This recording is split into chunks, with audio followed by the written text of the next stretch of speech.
Bienvenidos a este devocional Sustento Diario. El tema del devocional del día de hoy es Él cuida de mí. La revista Selecciones Reader's Digest publicó la historia de Gray Thomas, quien pasó años con la misma rutina. Cuando salía a pasear a sus perros por los caminos rurales de Minnesota, se detenía frente a una iglesia para orar en los escalones.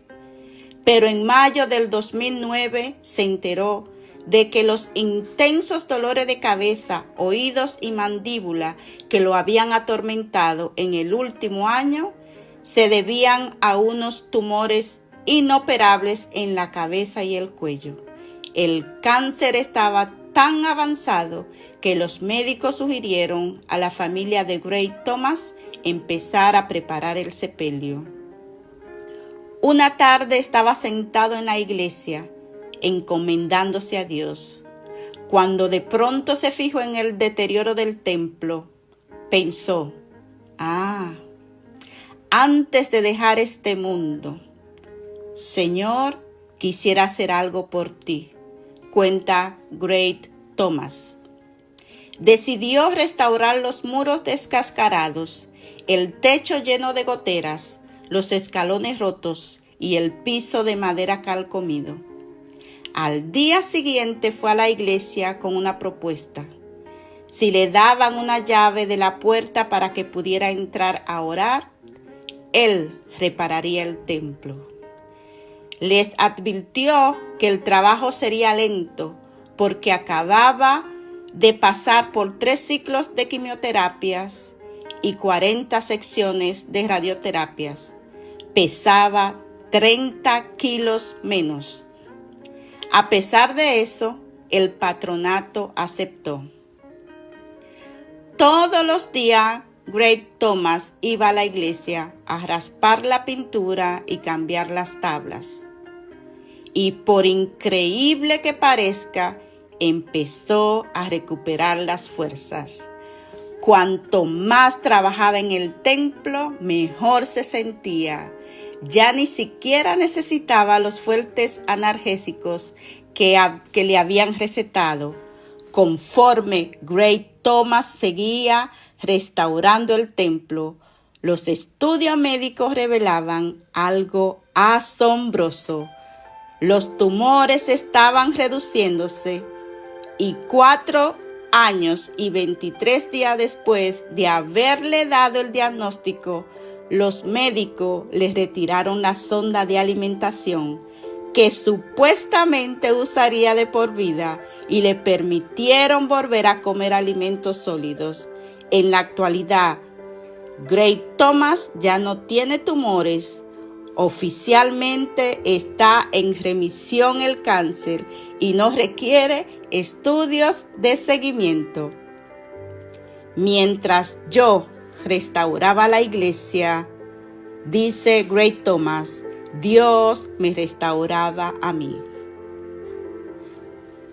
Y justamente eso, mis amados y mis amadas, es lo que sucede cuando nosotros nos ocupamos de las cosas de Dios.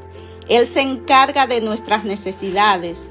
Él conoce las cosas que anhelamos, las cosas que nos hacen falta. Él guarda nuestras vidas y Él protege a los que amamos.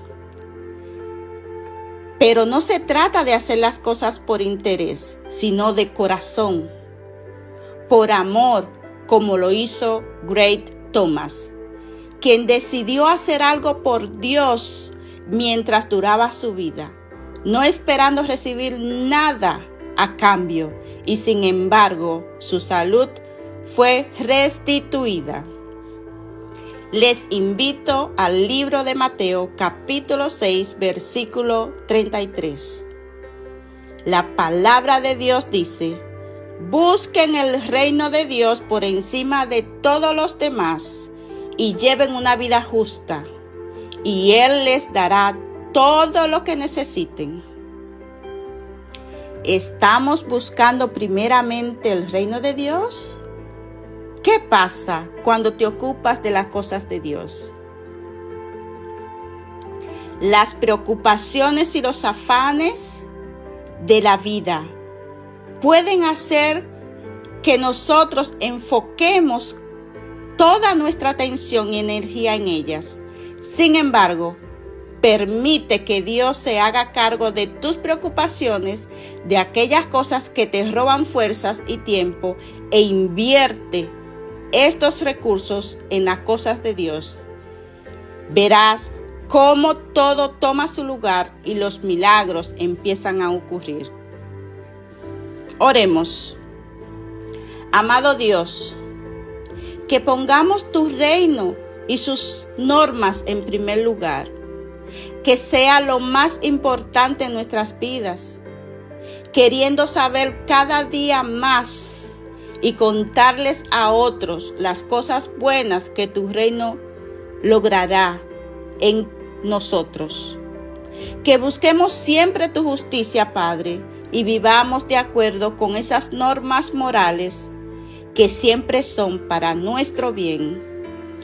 Gracias, buen Padre, por tus cuidados, por tus promesas, por tu palabra, que son fieles y verdaderas. Amén y amén. Gracias por escuchar nuestro devocional Sustento Diario. Y hasta la próxima.